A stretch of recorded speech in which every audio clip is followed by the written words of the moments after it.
আখিরি জামানা বড় ভয়াবহ হবে। জ্বলন্ত একটা অগ্নি কয়লা হাতের মধ্যে রাখলে যেমন কঠিন হবে, এর চাইতে বেশি কঠিন হবে ঈমান নিয়ে চলা, ঈমানের উপরে চলা, আল্লাহকে ভয় পেয়ে চলা, হালাল খেয়ে চলা বড় কঠিন হয়ে যাবে। এই সময়ে যদি নিজেদেরকে পরিবর্তন করার লক্ষ্যে সূরা কাহফ রেগুলার তেলাওয়াত করেন, 10টা আয়াত যদি প্রতিদিন রেগুলার তেলাওয়াত করেন, আপনাকে আমাকে যিনি হেফাজত করবেন তিনি কে? চতুর্দিকে ফিতনা ফাসাদ চলছে, প্রাইভেসি বলতে এখন কিছু নাই। কয়েকদিন পরে পরেই দেখবেন অশ্লীলতা, পাপাচার একটার পর একটা প্রকাশিত হচ্ছে, ঠিক না ভাই? এই যে অশ্লীলতা আর পাপাচার একটার পর একটা প্রকাশিত হচ্ছে, আপনি মনে করেন না এগুলো স্বাভাবিক বিষয়? নবী করিম সাল্লাল্লাহু আলাইহি সাল্লাম 1450 বছর আগে এই উম্মতকে সতর্ক করে দিয়ে নবীজি বলছেন, ইয়াতাসাফাদু ফিত তরিক তাসাফুদাল হামির। মানুষ নির্লজ্জ বেহায়া হয়ে যাবে, পশুর মতো বেহায়া হয়ে যাবে, নির্লজ্জ হয়ে যাবে। এখন আপনি নজর করে দেখেন, পশুর লজ্জা থাকলেও মানুষ এমন হয়ে গেছে, মানুষের কেমন যেন লজ্জা নাই। এটাই হচ্ছে আখিরি জামানার মানুষের পরিচয়, ঠিক কিনা বলেন? মানুষের ভিতরে এখন মনুষ্যত্ব নাই, লজ্জা নাই। সব মানুষ এখন ক্ষতির দিকে দৌড়াচ্ছে, ক্ষতির সঙ্গে প্রতিযোগিতা করছে। আল্লাহ তাআলা বলছেন ওয়াল আসর, শপথ সময়ের। আমরা এই যে আজকের জুমার নামাজের পরে একটা নামাজ পড়ব, সলাতুল আসর। বলেন কি? আবার একটু বলেন কি? সলাতুল আসর। বলেন কি? একটু উচ্চারণ করতে কঠিন মনে হয়, এই কঠিন যেন সহজ হয়ে যায়। এই জন্য এই দেখেন আমাদের বোর্ড, এই বোর্ডে আলহামদুলিল্লাহ প্রত্যেক এশার নামাজের পরে অল্প সময় হলেও এই বোর্ডে পড়ানো হয়। আমাদের ইমাম সাহেব পড়ান, যেদিন সময় থাকে আমি নিজেও আসি। আপনারা বসবেন। সলাতুল আসর, বলেন সলাতুল আসর মানে হচ্ছে নিংড়ানো, আসরুন মানে হচ্ছে সময়। আপনারা দেখবেন জামা কাপড় যখন আমাদের ঢাকার ভাষায় বলা হয় চিপা হয়, আর শুদ্ধ ভাষায় বলা হয় নিংড়ানো হয়। জামা কাপড় যখন নিংড়ানো হয় তখন কি বের হয়? একটু পানি টপ টপ করে পড়ে। আল্লাহ তাআলা আপনার আমার জীবনটাকে নিংড়াচ্ছেন। সময়গুলা শেষ হয়ে যাচ্ছে, কবরের সময় বড় নিকটবর্তী হয়ে যাচ্ছে, সময়টাকে নিংড়ানো হচ্ছে। এই সময়কে নিংড়িয়ে নিংড়িয়ে কবর আপনাকে ডেকে নিয়ে যাবে। এজন্য আল্লাহ রাব্বুল আলামিন ওয়াল আসর, সময়ের কসম করলেন, এমন শব্দ বললেন, আসর থেকে নিয়ে আসর থেকে নিয়ে মাগরিব পর্যন্ত যেমন সামান্য সময়, হঠাৎ করে সূর্যটা যেমন ডুবে যায়, আমার আপনার জীবন সূর্যটা ডুবে যাবে। এই জীবন সূর্য ডুবে যাওয়ার আগে আল্লাহ পাককে যদি আপন বানায় নিতে পারেন, কবরের জীবনকে যিনি সুখময় বানায়া দিবেন তিনি কে? এই জন্য আল্লাহ তাআলা শপথ করলেন ওয়াল আসর। আমরা অনেক সময় শপথ করি পীরের নামে, নিজের মাথা ধরে, সন্তানের চোখ ধরে, স্ত্রীর চোখ ধরে আমরা শপথ করি। এই কোন শপথ আমার আপনার জন্য বৈধ নয়। শপথ যদি করতেই হয়, একমাত্র যার নামে শপথ করা লাগবে তিনি কে? আল্লাহর নামে শপথ করা লাগবে। এখন আল্লাহ তাআলা শপথ করবেন কি দিয়ে? আল্লাহ তাআলা শপথ করছেন এমন মহাবাস্তবতা দিয়ে যেটাকে মানুষ অস্বীকার করতে পারে না। এর গুরুত্ব বৃদ্ধির জন্য আল্লাহ রাব্বুল আলামিন শপথ করছেন সময় নিয়ে। সময়ের শপথ করার পর আল্লাহ রাব্বুল আলামিন বলছেন ইন্নাল ইনসানা লাফি খুসর, সব মানুষগুলা ক্ষতির ভিতরে আছে। একজন দুইজন মানুষ না, সব মানুষগুলা ক্ষতির ভিতরে আছে। ইল্লাল্লাযীনা আমানু ওয়া আমিলুস সালিহাত ওয়া তাওয়াসাউ বিল হাক্কি ওয়া তাওয়াসাউ বিস সবর। ক্ষতি থেকে যদি বাঁচতে হয়, ক্ষতি থেকে বাঁচার জন্য ওয়া তাওয়াসাউ বিল হাক্কি ওয়া তাওয়াসাউ বিস সবর, ঈমান আনার পরে আমল করার পরে ধৈর্যের প্রতি মানুষকে আহ্বান করে দাওয়াত দেওয়া লাগবে। হকের দিকে দাওয়াত দিলে সবর করার দাওয়াত দিয়ে রাখা লাগবে। হক কথা বললে সবরের মতো অধ্যায় আপনার সামনে চলে আসবে, জুলুম আসবে, নির্যাতন আসবে। এর মধ্য দিয়ে যিনি আপনাকে কবুল করে নেবেন তিনি কে? এই জন্য যারা আমরা বসে আজকে এ কথা পরিষ্কারভাবে নিজের ভিতরে বসায় নেন, ক্ষতি থেকে যদি বাঁচতে চান ঈমানের পথে আসতে হবে। বলেন কিসের পথে আসতে হবে? এখন আপনি ঈমানের পথে আছেন কিনা বোঝার জন্যে অন্তত প্রত্যেকটা রাত্রে ছোট্ট একটা আমল করেন। ঈমানের পথে আছেন কিনা এটা টেস্ট করবেন। কারেন্ট আছে কিনা এটা টেস্টার দিয়ে যেমন টেস্ট করা যায়, ঈমানের পথে আপনি আছেন কিনা এটা টেস্ট করেন। ঈমান টেস্টার হচ্ছে প্রত্যেকটা রাতে ঘুমানোর আগে আপনি আপনার নিজেরই প্রশ্ন করেন যে আজকে গুনাহ বেশি হয়েছে না সওয়াবের কাজ বেশি হয়েছে।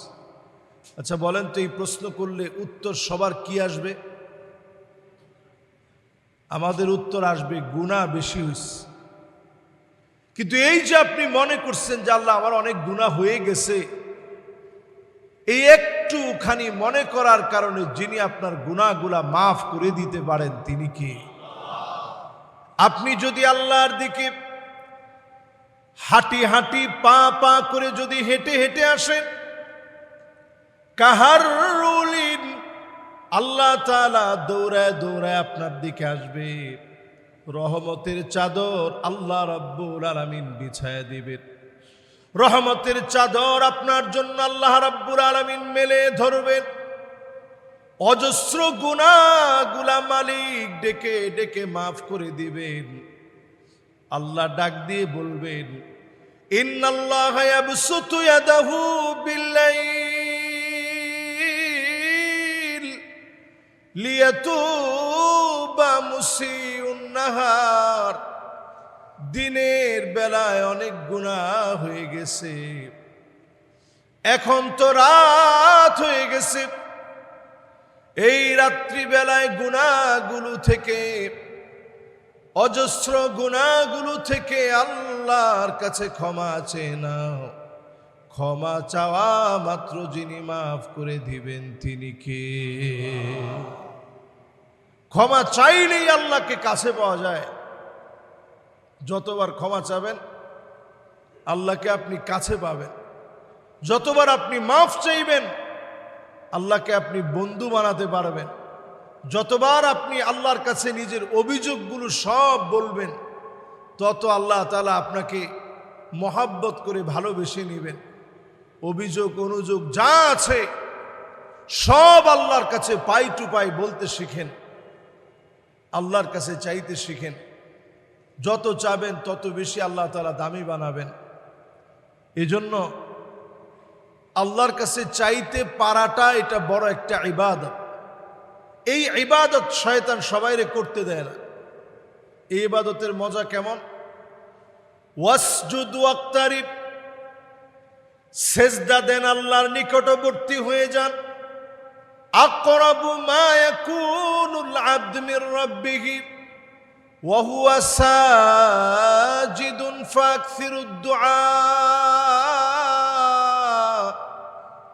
দুআর মধ্যে, সেজদার মধ্যে গিয়ে আল্লাহর কাছে নফল নামাজের সময় বাংলায় যদি মনে মনেও মনের কথাগুলা বলেন, তাহাজ্জুদের সময় মনের কথাগুলা যিনি শুনবেন তিনি কে? মাঝে মাঝে আল্লাহর কাছে কায়মানু বাক্যে সেজদা অবনত হয়ে আল্লাহর কাছে ভিক্ষুকের মতো চাবেন, আল্লাহর কাছে ফরিয়াদ করবেন। আল্লাহর ভান্ডারে অভাব বলতে কোনো শব্দ নাই।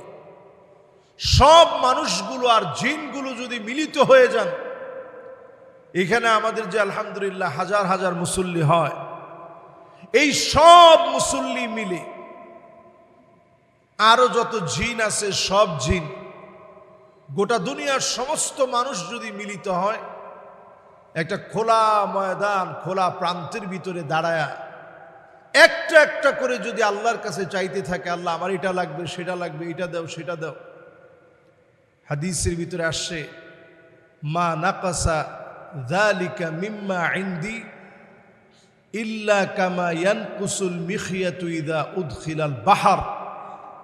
সমুদ্রের ভিতরে একটা সুই প্রবেশ করি, সুইটা উঠালে সমুদ্র যেমন টেরও পায় না, আল্লাহর ভান্ডার এত বড়, সবার সমস্ত চাহিদা পূর্ণ করে দেওয়ার পরে এই সামান্য সমুদ্র থেকে সুই দিয়ে পানি উঠালে যদ্দূর সমুদ্র টের পায় না, এদ্দূরও আল্লাহর ভান্ডার থেকে ফুরায় না।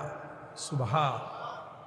তাহলে আপনি একটু চিন্তা করেন, যা লাগবে, সাহাবাই কেরামের জুতার ফিতা যদি ছিঁড়ে যেত, সেটাও সাহাবাই কেরাম প্রথম চাইতেন আল্লাহর কাছে, আল্লাহ আমার জুতার ফিতাটা ছিঁড়ে গেছে, আল্লাহ আমার জুতার ফিতা ছিঁড়ে গেছে, আল্লাহ আপনি আমার এটা দেন।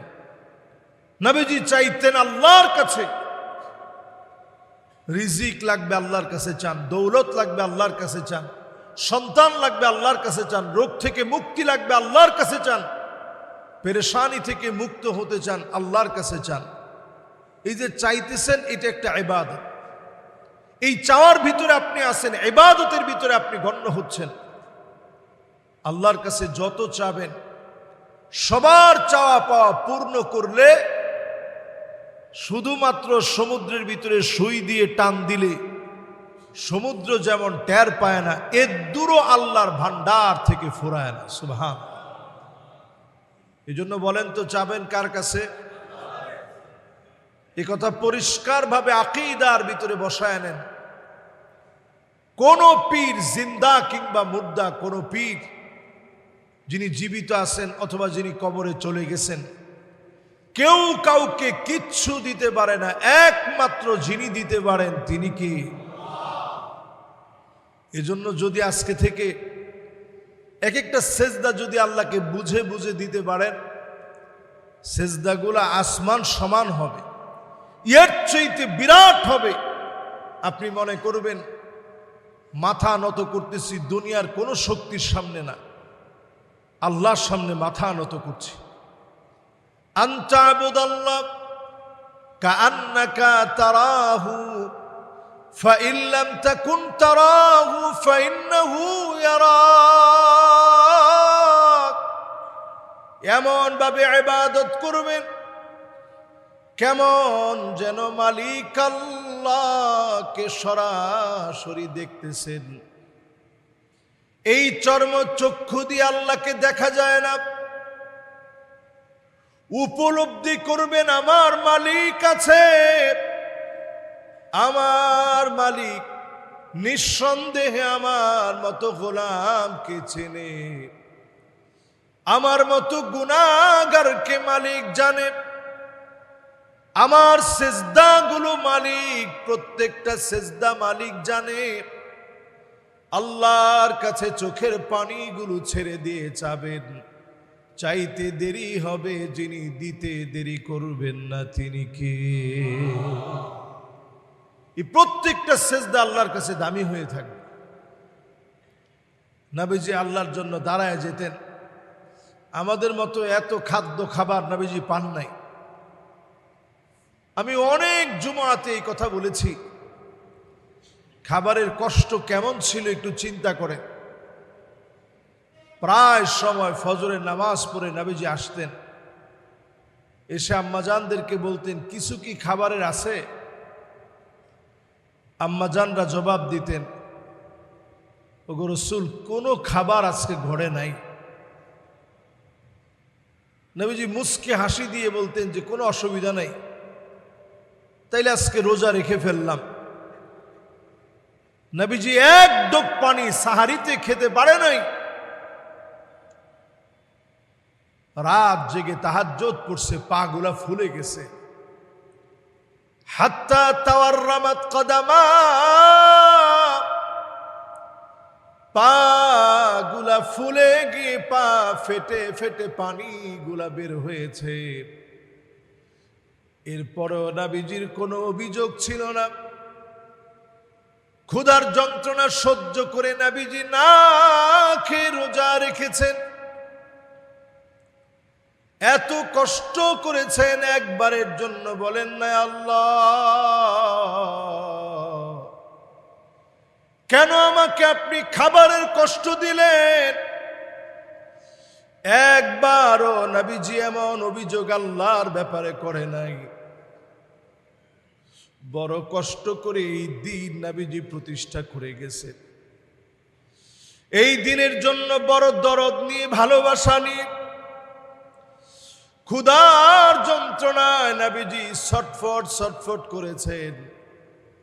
একটা বারের জন্য বলেন আল্লাহ ভালো ভালো খাবার কেন দেন নাই?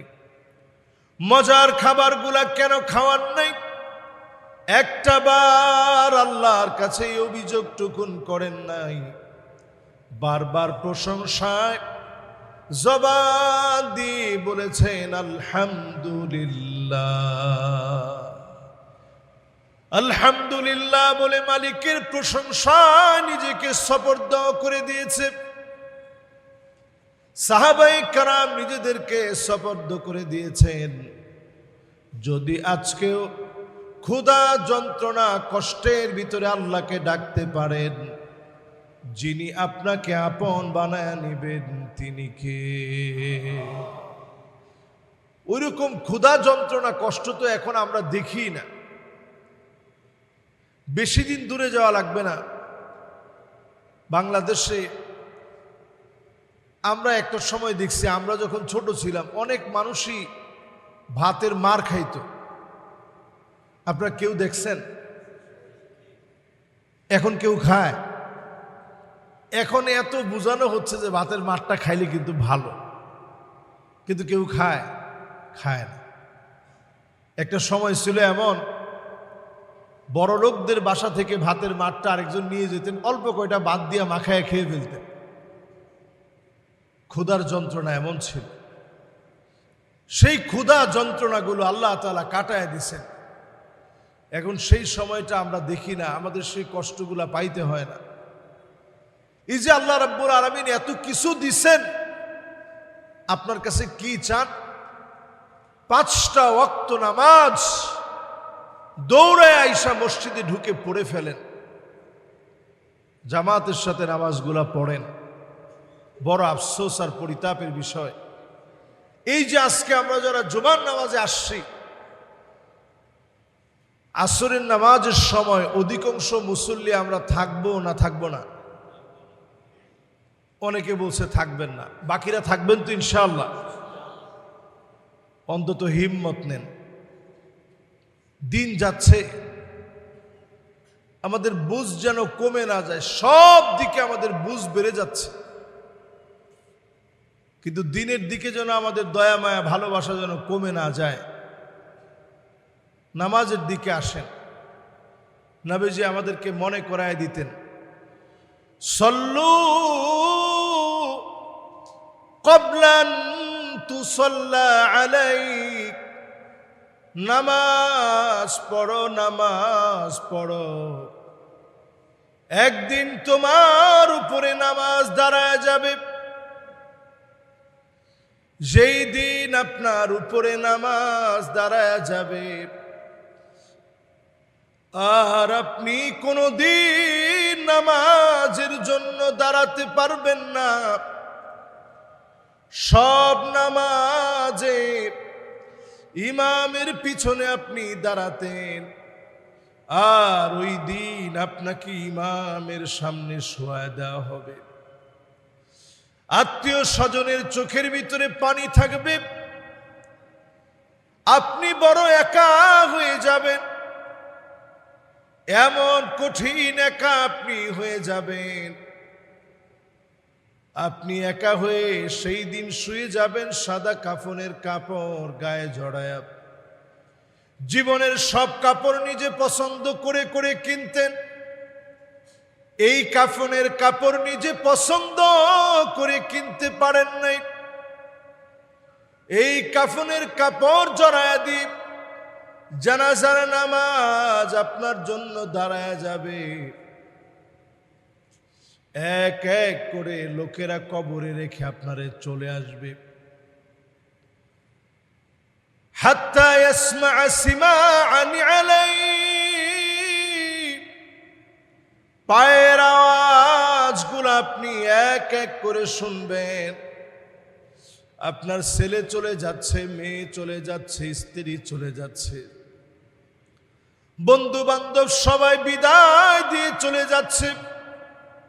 একটা লোকেরও আপনি ধরে রাখতে পারবেন না। কঠিন জীবন আপনার জন্য শুরু হয়ে গেছে, নতুন একটা অধ্যায় শুরু হয়ে গেছে। প্রশ্ন করার পরে আলমে বারজাখের জীবন এমন হবে, যুগের পর যুগ, কালের পর কাল আপনাকে কবরের মধ্যে আল্লাহ হয়তো শান্তিতে রেখে দিবেন। আর যদি আপনি বদকার হন, আযাব শুরু হয়ে যাবে। এই কঠিন বিভীষিকাময় সময়ে আল্লাহর কাছে নিজেকে সঁপে দিয়ে, চোখের পানিগুলা ছেড়ে দিয়ে, ওই কথাগুলা মনে করে মুরাকাবার হালতে বসে নিজেরে মনে করবেন কবরের ভিতরে ঘুমায় আছেন, সব মানুষগুলো আপনার জন্য পর হয়ে গেছে। মুরাকাবার হালতে একা একা বসে চক্ষু বন্ধ করে কবরের কথা মনে করবেন। এই কবরের মুরাকাবার কারণে, মনে করার কারণে আপনাকে যিনি আল্লাহ ওয়ালা বানায় দিবেন তিনি কে? মাঝে মাঝে একটু স্মরণ করবেন। যাদের সামর্থ্য আছে, অর্থ আছে, আল্লাহর ঘরে যাওয়ার চেষ্টা করবেন। মাঝে মাঝে এদিক সেদিক ঘোরাফেরা না করে, সামর্থ্য অর্থ যাদের আছে দেখার জন্য যাবেন। আন-নাযরু ইলাল কাবা, কাবার দিকে শুধু অপলক দৃষ্টি দিয়ে তাকায় থাকবেন। কাবার দিকে তাকায় থাকাটাই হচ্ছে ইবাদত। বলেন আল্লাহু আকবার। জীবনে যতবার পারেন উমরা বেশি করার চেষ্টা করবেন। হজ যাদের উপরে ফরজ হয়েছে নিয়ত করে ফেলবেন। এটা দেরিতে করার কোনো ইবাদত না। বাংলাদেশে আমরা মনে করি যে এই ইবাদত যত দেরি করা যায়, না ভাই, এটা দেরিতে ইবাদত করার কাজ না। নবীজি অন্য কোন ইবাদতে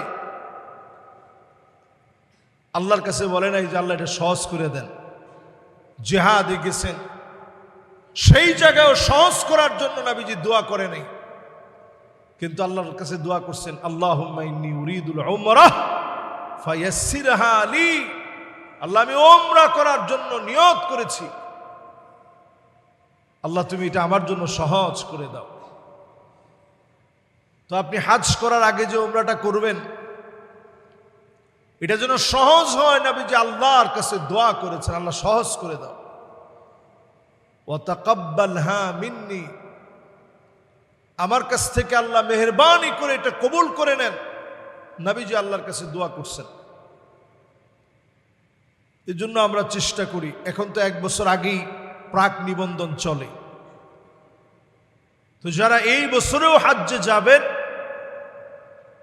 আপনারা বিশ্বস্ত এজেন্সির সঙ্গে যোগাযোগ করে যাবেন।